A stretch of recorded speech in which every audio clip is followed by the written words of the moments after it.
small community on the eastern banks of the Titabawasi River. About a mile north of the town sits, or sat, the Edenville Dam, which blocked the flow of the Titabawasi and Tobacco rivers to form Wixom Lake. We say sat because the dam failed in May of 2020. Heavy rain pelted the Edenville Dam and surrounding area, causing the earthen embankment's eastern side to fail catastrophically. The influx of water forced residents in Edenville and Sanford to evacuate as water headed downstream to the Sanford Dam, about 10 miles away. One lucky resident was there to film the moment when the dam initially broke. There it goes. There it goes.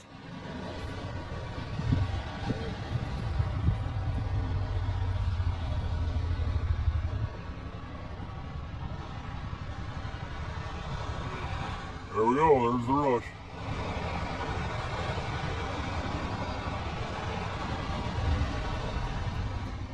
We can see a little water trickling through the earthen dam. Perhaps that was all our cameraman needed to see to know the dam was about to fail. Finally, the pressure builds to its breaking point, and the mud and grass slide forward, releasing all the water. A 502-page report written by an independent forensics team blamed the failure and damage on the original construction and decades of poor management. Had those in charge acted differently, they could have prevented the dam from bursting. Basically, the people who built the nearly 100-year-old dam took a bunch of shortcuts back in the 1920s. Classic.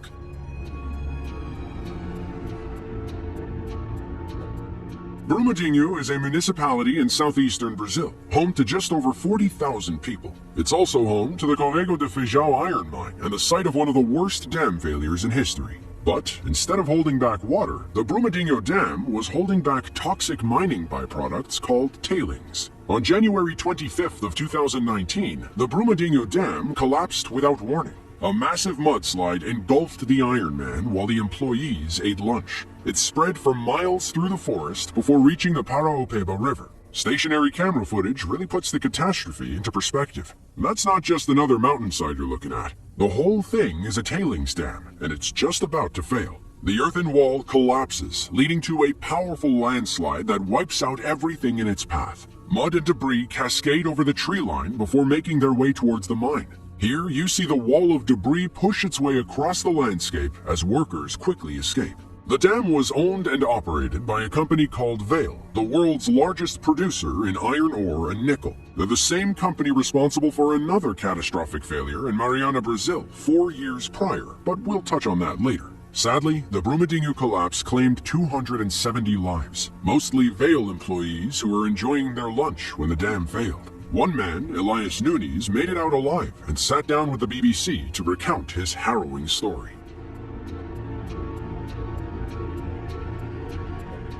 Uttarakhand is a North Indian state that is often referred to as Devbhumi, translating to Land of the Gods. The nickname comes from the numerous Hindu temples scattered across the area. It's also a Himalayan state, meaning its people are at the mountain's mercy. In February of 2021, a glacial dam burst high in the mountains, causing massive amounts of water and debris to rush towards the hydropower workers below. Several angles from that fateful day show how mighty the mountains truly are.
looks like a group of clouds coming through the valley, but that's just dust and debris rising up off the raging water. The ice-cold water rips through the valley and floods the area below. Perhaps the scariest part is the low, ominous hum coming from the rushing water. A while later, the water made its way to a dam in the valley, quickly breaking through the reinforced concrete. Many argued back and forth over what caused the landslide leading to the dam's failure. Some blamed climate change, and others blamed a domino effect of natural disasters. A June study confirmed that a massive rock and ice avalanche caused the failure and subsequent flood. Experts estimate the avalanche was about 27 million cubic meters of rock and glacial ice. The ice melted as it fell, which led to the flood.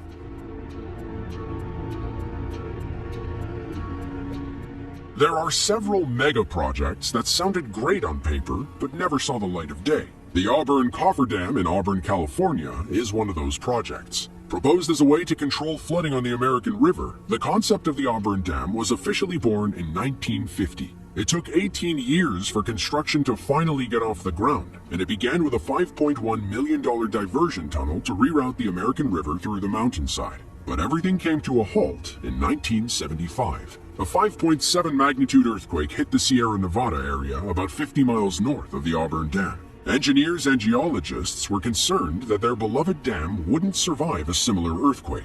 So they put the kibosh on the project until they could figure something out. By 1979, workers had a foundation and an earthen cofferdam made out of clay, sand, and soil. It seemed as though things were finally starting to get somewhere. But unprecedented rainfall in 1986 proved otherwise. Water quickly filled the Auburn cofferdam to the point that its storage and diversion capacity was exceeded. Officials, fearing a disaster, began releasing water from dams downstream, and that's exactly what they got. As excess water poured over the dam, the loose soil quickly began to erode, and while it was designed to do this, it happened at a much quicker rate than anyone expected. Not too long after it first overtopped, the erosion had carved its way into the reservoir itself, greatly increasing the output rate. By 2:30 p.m. on February 18th, nearly half the dam was gone. Ultimately, an even greater tragedy was avoided by the quick thinking of officials to lower the water level of the dam downstream, which was able to hold strong through the disaster. The collapse spurred new interest in building a proper dam, but as of 2022, the Auburn cofferdam is a multi-billion-dollar money pit that probably won't ever be built.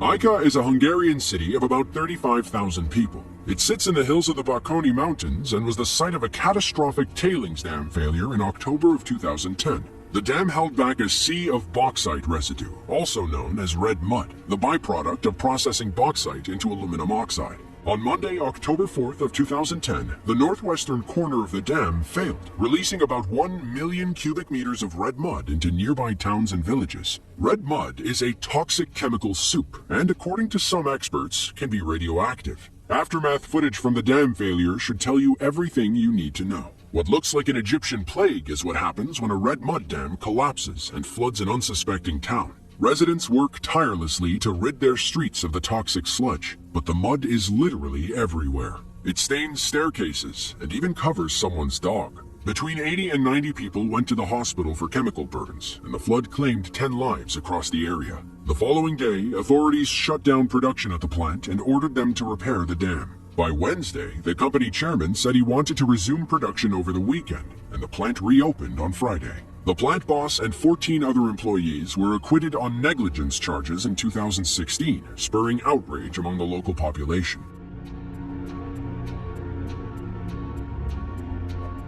Lushan is a prefecture-level city in Sichuan, China, near the Dadu and Min rivers. Over 3 million people live in the city, putting it between Chicago and Los Angeles for comparison. Lushan is also home to the giant Buddha statue, which was carved into the mountain in the 8th century and depicts a massive sitting Buddha. But those central Chinese mountains are highly susceptible to landslides during heavy rain. That rain also leads to flooding, which has worsened in recent years. In July of 2019, road workers ran for their lives when a massive landslide crashed down the mountain and smashed through the dam below.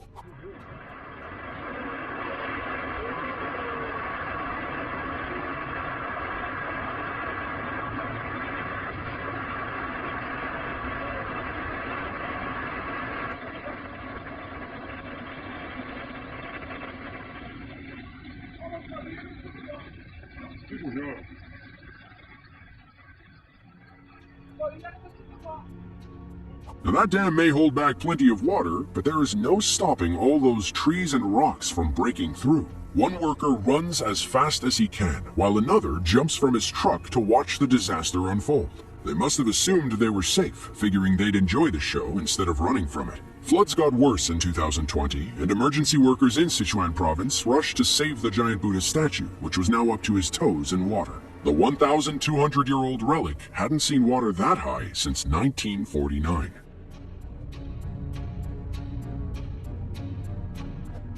Saisongbun is a new province in Laos, established in December of 2013. Before 2013, the area was a hotbed for conflict, as the military sought to exploit the indigenous Hmong people for their resources. Since their incorporation, the government and the native people haven't gotten along. Things got worse on September 11th of 2017, when the Banqiao Dam burst after days of heavy rain. The flood covered farming fields with mud, destroying entire crops that the farmers had just planted. Some onlookers from a cliff overhead witnessed the water's power that day. We can assume the dam failed only moments before. Muddy water rushes down the river and eventually floods the worksite. A backhoe tries to reverse away from danger, while two more drivers lay on their horns. But their efforts are to little avail, as the water quickly washes their cars away, leaving them to wait until the flood subsides. 2 years after the collapse, 60 families affected by the flood were still awaiting compensation.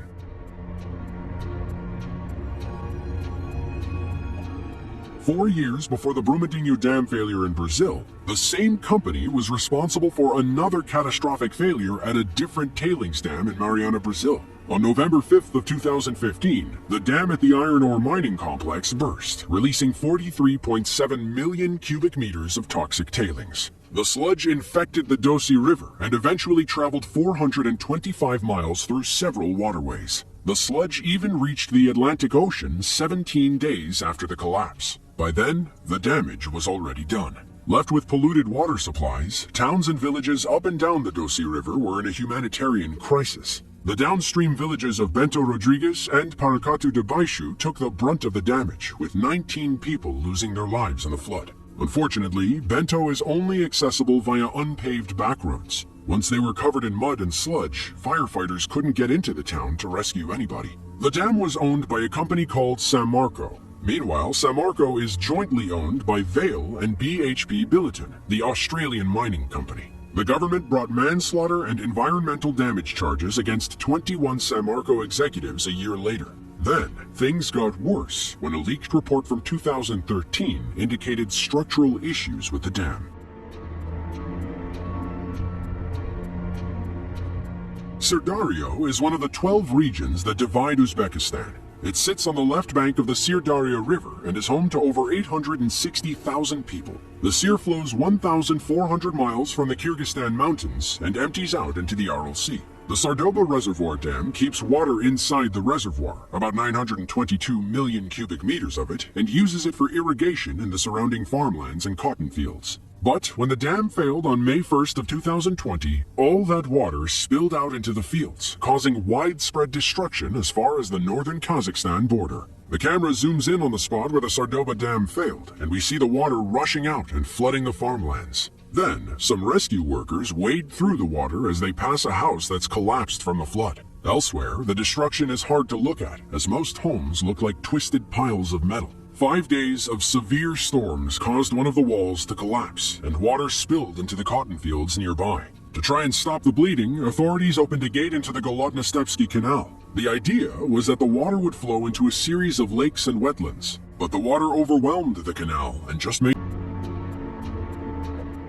St. Johnsbury, or St. J as the locals call it, is a small town in northern Vermont on the banks of the Passumpsic River. In 2006, it was named Best Small Town by National Geographic for its hiking trails and can-do Yankee attitude. Thomas Nowicki was out for his morning stroll when he noticed the river looked more swollen than usual. He decided to film the water when a raging torrent appeared out of nowhere. Tom kept the camera rolling, risking wet shoes on a cold St. J day.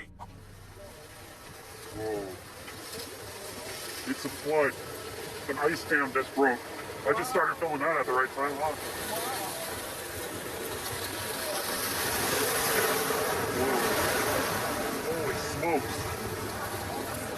smokes. Oh my goodness. What in the world is this? Holy smokes. I've never seen this before. Oh my gosh.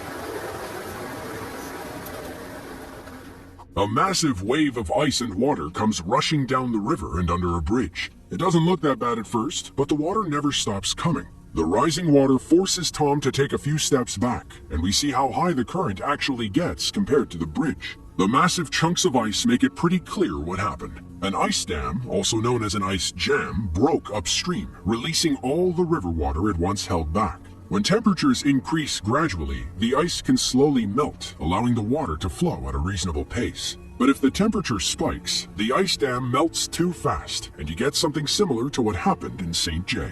If you enjoyed this video and want to see another one just like it, then be sure to click the link on screen now. With that, thank you all for watching, and be sure to tune in next time.